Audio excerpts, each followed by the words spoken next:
Si je vous dis accessoires de mode, cheveux longs ou cheveux courts, une matière ou bimatière, une couleur ou bicolore, et surtout qui ne bouge pas et ne serre pas, vous avez deviné? Le bandeau magique. Vous trouverez plein de tutos sur internet pour en réaliser, mais moi je vous propose ma version à réaliser en moins de 20 minutes avec de jolies finitions.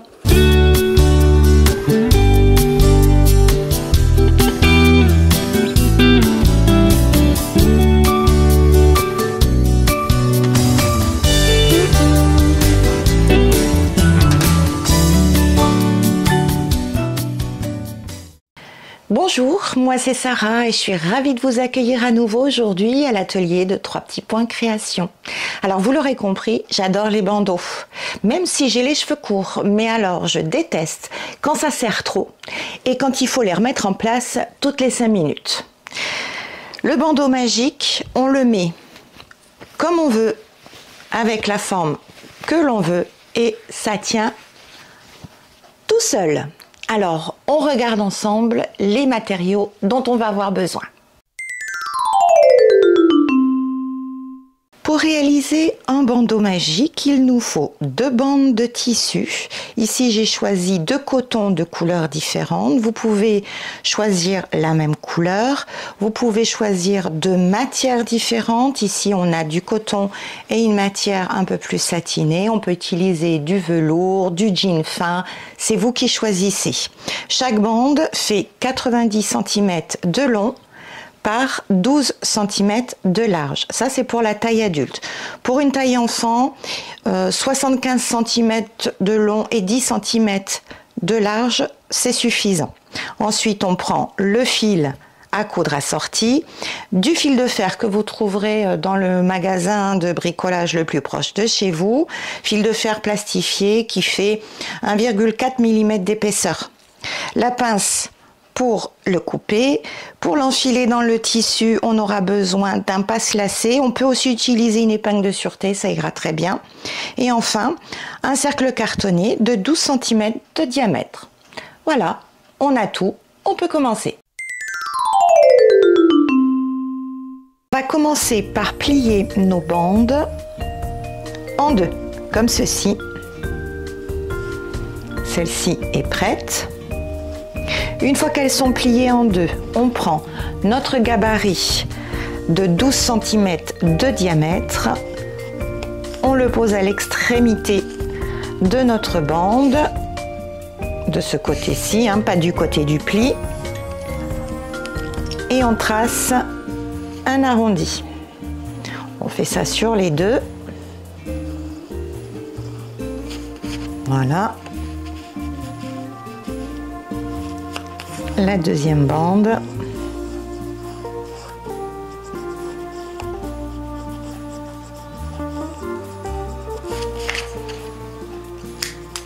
Et on découpe.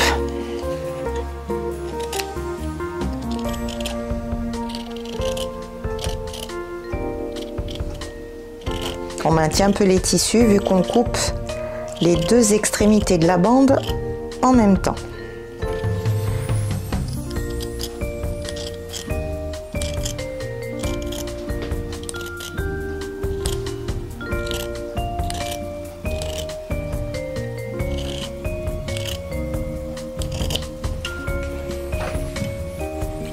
Une fois ce découpage fait, on va poser nos bandes endroit contre endroit et on va les superposer comme ceci. On maintient avec des épingles ou des pinces. Hop, on fait tout le long. On met plein de petites pinces.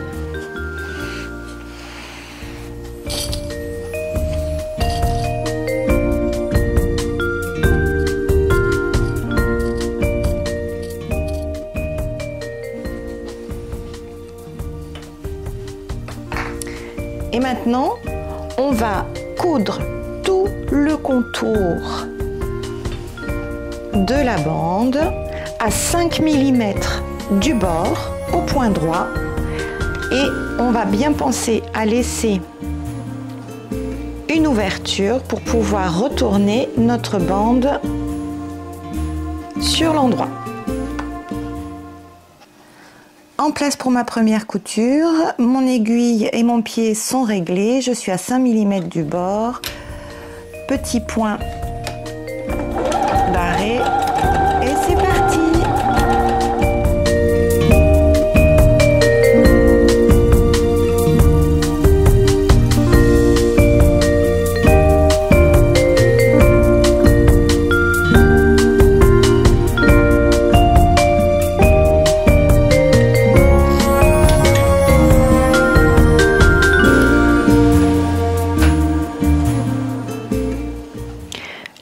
Est faite, on va pouvoir retourner le bandeau sur l'endroit, mais avant ça, pour que les arrondis se forment correctement, on va l'écranter, donc faire des petites encoches comme ceci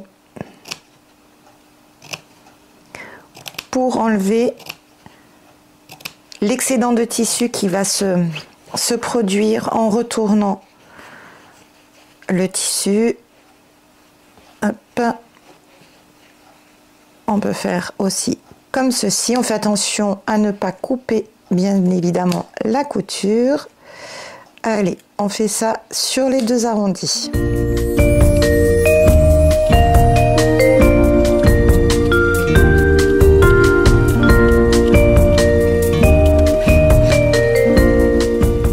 On peut maintenant retourner sur l'endroit.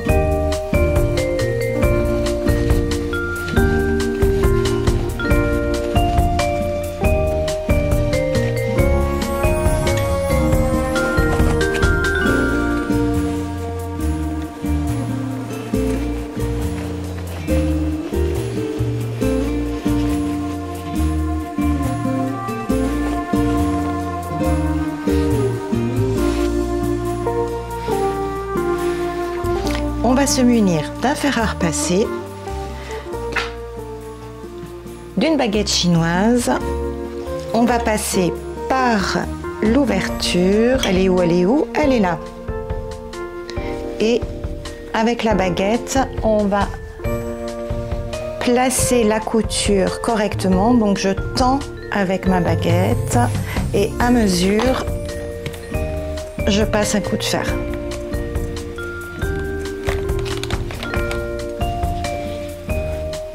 Pour que ma couture soit bien placée et je fais ça sur les longueurs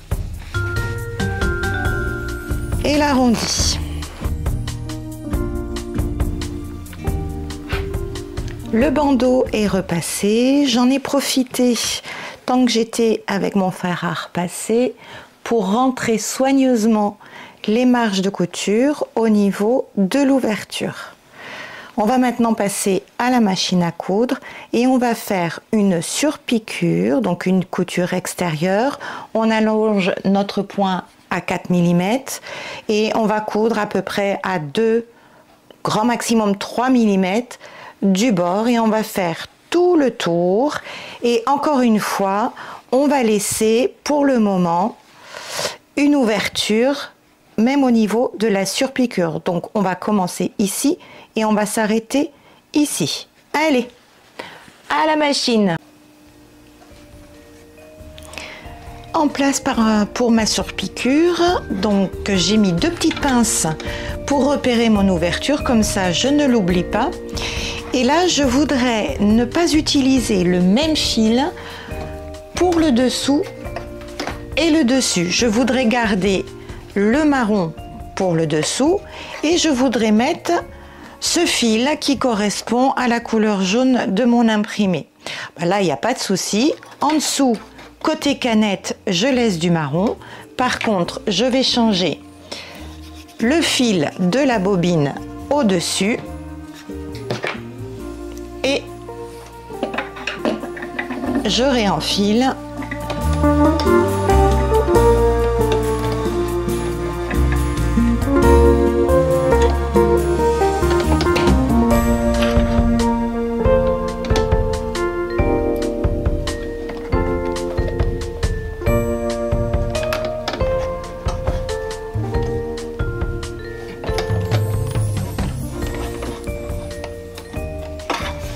Voilà, maintenant je peux coudre avec deux couleurs différentes.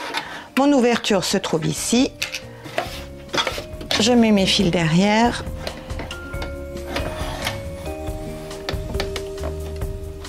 Je baisse mon pied presseur, je règle de manière à être à 2-3 mm du bord. J'allonge mon point à 4, point d'arrêt. Et c'est parti!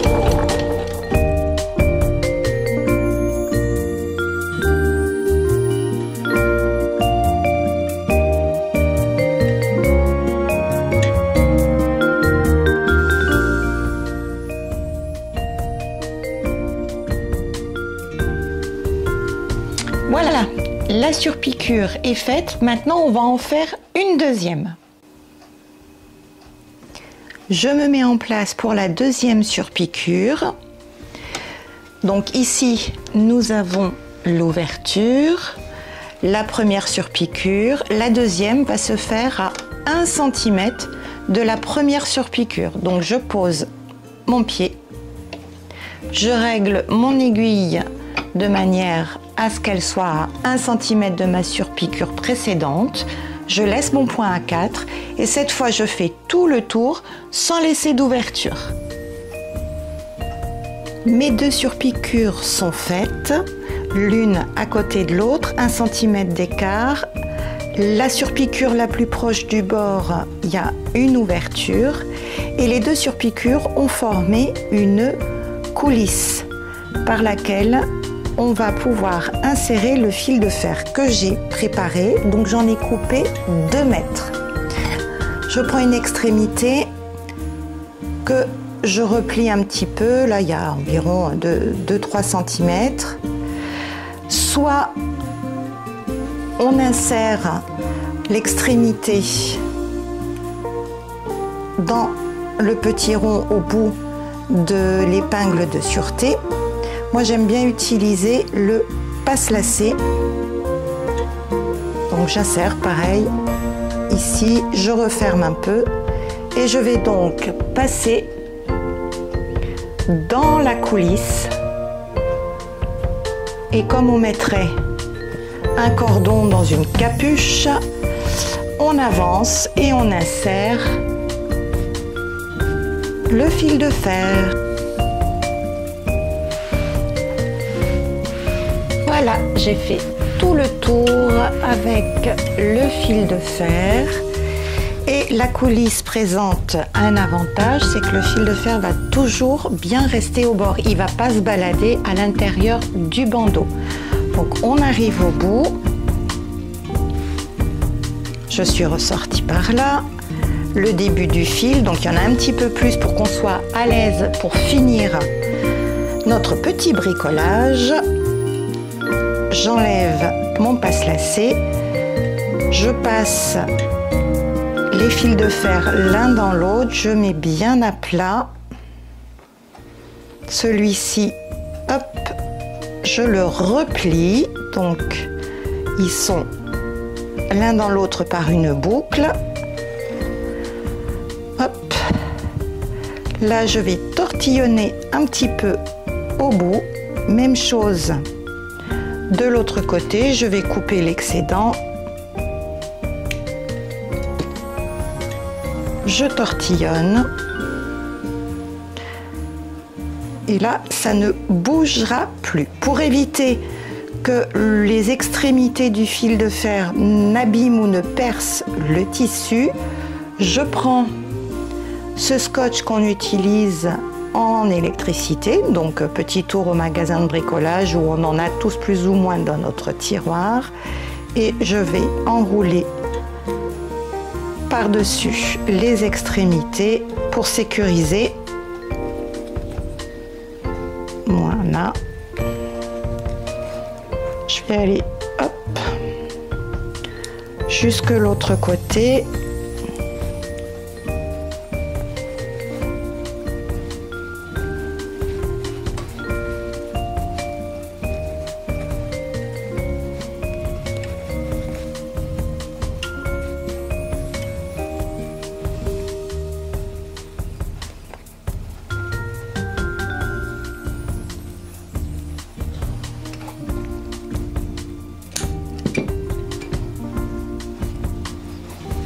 On remet bien à plat, on insère à l'intérieur et je referme. Je mets des petites épingles. Je pousse bien le fil de fer contre la surpiqûre intérieure.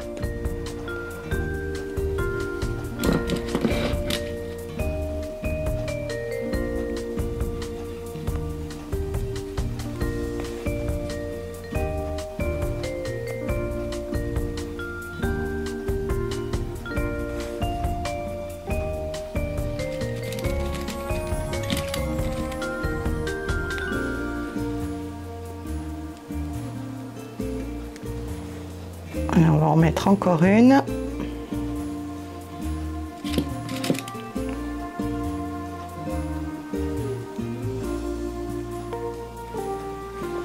Il ne nous reste plus qu'à fermer cette ouverture. Il n'est pas très prudent de passer sous la machine puisque le fil de fer est quand même très près du bord. Donc moi je propose qu'on referme cette ouverture avec un petit point à la main, un point invisible qu'on appelle un point d'échelle. Allez, c'est parti pour le point d'échelle. Donc mon ouverture est ici, le début de l'ouverture se trouve là. J'ai préparé un fil marron, j'ai fait un nœud au bout, je vais insérer mon fil un petit peu avant l'ouverture en passant par l'ouverture et je fais ressortir mon fil dans un pli, soit le tissu du dessus, soit le tissu du dessous, comme ceci. Moi je vais me mettre dans l'autre sens puisque je suis droitière, voilà. Et je vais faire une série de petits points en échelle. Donc mon fil est là, dans le tissu du dessous. Je pique dans le pli du tissu du dessus. Mon aiguille longe le pli à l'intérieur, ressort quelques millimètres plus loin. Je tends mon fil. Je pique en face, dans le tissu du dessous. Je longe le pli, je ressors un petit peu plus loin et je tends mon fil. Je maintiens mes deux bords. Je pique en face, je longe dans le pli, je ressors un peu plus loin, je tends mon fil, etc., etc. Je pousse bien mon fil de fer dans la coulisse que je suis en train de refermer. Je pique en face, je longe, je ressors. Voilà, on va jusqu'au bout de l'ouverture et on fait un petit nœud invisible à la fin. Allez, je poursuis et je vous retrouve juste après. Mon ouverture est complètement refermée. Il ne me reste plus qu'à faire un point pour arrêter ma couture. Donc je pique en face, je ressors. Avant que le fil ne rentre complètement, je passe mon aiguille dans la boucle. Je tends mon fil. Je recommence encore une fois. Un tout petit point. Je passe dans la boucle. Je tends mon fil. Je rentre mon aiguille juste à côté. Je longe entre les épaisseurs du tissu. Je tends et je peux couper.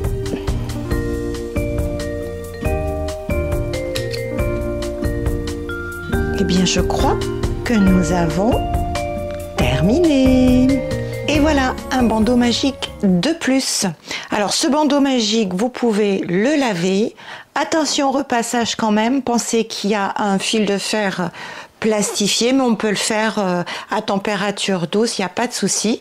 Et on peut donc le mettre autour de sa tête. On va inviter Bobine à nous servir de tête à coiffer. Salut Bobine! Donc c'est très simple